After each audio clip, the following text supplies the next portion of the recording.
اور جس عورت کے گھر میں وہ رہتے تھے اس نے ان کو اپنی طرف مائل کرنا چاہا اور دروازے بند کر کے کہنے لگی، یوسف جلدی آؤ۔ انہوں نے کہا کہ اللہ پناہ میں رکھے،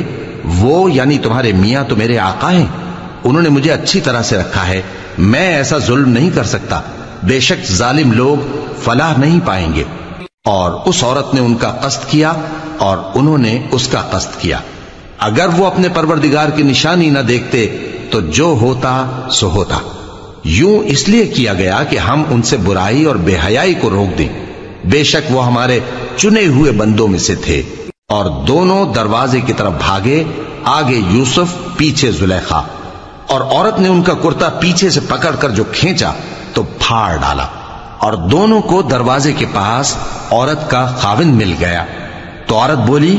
کہ جو شخص تمہاری بیوی کے ساتھ برا ارادہ کرے اس کی اس کے سوا کیا سزا ہے کہ یا تو قید کیا جائے یا اسے دکھ کا عذاب دیا جائے۔ یوسف نے کہا، اسی نے مجھ کو اپنی طرف مائل کرنا چاہا تھا، اور اس کے خاندان میں سے ایک گواہ نے گواہی دی کہ اگر اس کا کرتا آگے سے پھٹا ہو تو یہ سچی اور یوسف جھوٹا ہے، اور اگر کرتا پیچھے سے پھٹا ہو تو یہ جھوٹی اور وہ سچا ہے۔ سو جب اس کا کرتا دیکھا تو پیچھے سے پھٹا تھا، تب اس نے زلیخا سے کہا کہ یہ تمہارا ہی فریب ہے، اور کچھ شک نہیں کہ تم عورتوں کے فریب بڑے بھاری ہوتے ہیں۔ یوسف اس بات کا خیال نہ کر، اور زلیخا تو اپنے گناہ کی بخشش مانگ، بے شک خطا تیری ہی ہے۔ اور شہر میں عورتیں گفتگویں کرنے لگیں کہ عزیز کی بیوی اپنے غلام کو اپنی طرف مائل کرنا چاہتی ہے اور اس کی محبت اس کے دل میں گھر کر گئی ہے، ہم دیکھتی ہیں کہ وہ کھلی گمراہی میں ہے۔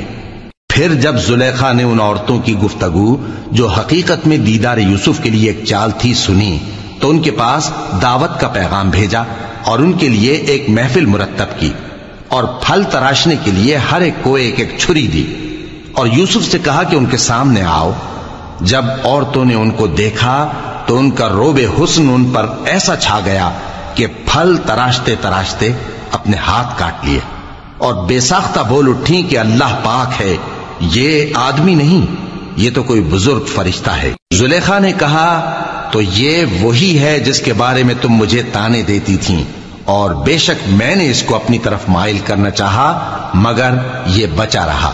اور اگر یہ وہ کام نہ کرے گا جو میں اسے کہتی ہوں تو قید کر دیا جائے گا اور ذلیل ہوگا۔ یوسف نے دعا کی کہ پروردگار جس کام کی طرف یہ مجھے بلاتی ہیں اس کی نسبت مجھے قید پسند ہے، اور اگر تو مجھ سے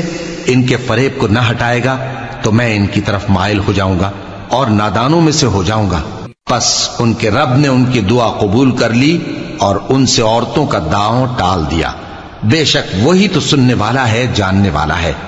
پھر باوجود اس کے کہ وہ لوگ ان کی بے گناہی کے نشان دیکھ چکے تھے، ان کی رائے یہی ٹھہری کہ کچھ عرصے کے لیے ان کو قید ہی کر دیں۔